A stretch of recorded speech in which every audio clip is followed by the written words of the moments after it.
நம்ம ஃபேமிலியில் எல்லா டீச்சர்ஸ்க்குமே இனிய ஆசிரியர் தினம் நல்வாழ்த்துக்கள். இதே மாதிரி எப்போதுமே உங்களுடைய அன்பான கல்வி எல்லாருக்குமே கண்டிப்பாக கிடைக்கணும். காலையில் செல்லம்மைனுக்கு முன்னாடியே நம்ம கொஞ்சம் எந்திரிச்சு வெளியில் போயிட்டேன்னா அவன் எந்திரிச்சதுமே செல்லம்மை எங்கள் ஊருக்கு போயிடுச்சா அப்படின்னு கேட்டு ஒரே அழுக. பரவாயில்ல, நம்ம முள்ளிக்கு நம்ம மேலே கொஞ்சம் பாசம் இருக்கியா. அக்கா வீட்டுக்கு வெளியில் விளாட்றதுக்கு இடம்லாம் நல்லா பெருசாக இருக்கும், நல்லா மண்ணாகவும் இருக்குமா. காலையில் எந்திரிச்சுமே கூட்டம் கூட்டமாக அம்பிட்டு விளாட வந்துடுவாங்க. நம்ம உட்காந்து வேடிக்கை பார்த்துட்டு இருக்கிற வேண்டியது தான். அக்கா தோசை ஊற்றுவான்னு கேட்டாலா, இல்லை நான் தான் சாப்பாடே வச்சிருன்னு சொன்னேன். அக்கா அங்கிட்டு சமையல் ரெடி பண்ணிகிட்டு இருந்தா. வெளியில் வெயில் வந்ததும் அம்பிட்டு உள்ளே வந்துட்டாங்க விளையாடுறதுக்கு.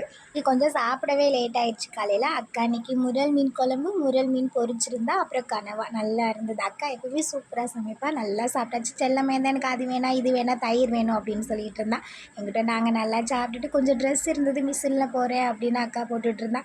நம்ம என்ன பண்ண போகிறோம், நமக்கு எங்கேயுமே வேலையே இருக்காது, சும்மா இருக்கிறது தான் வேலையாகவே இருக்கும். இன்றைக்கி நம்ம ஃபேமிலியில் ரொம்ப ஸ்பெஷலாக மரிய செல்வம், வித்யாஸ்ரீ, ஜெகதீஷ் குமரன், ஹேமவர்ஷினி, பரந்தாமன், மோனிஷா அவங்களுக்கு இனிய திருமண நாள் நல்வாழ்த்துக்கள். அப்புறம் நஸ்ரின், மேகம், கௌசல்யா, ஹரிணிகா அவங்களுக்கு இனிய பிறந்த நாள் நல்வாழ்த்துக்கள். எல்லாருமே எப்போவுமே ஹாப்பியாக இருங்க. Bye bye.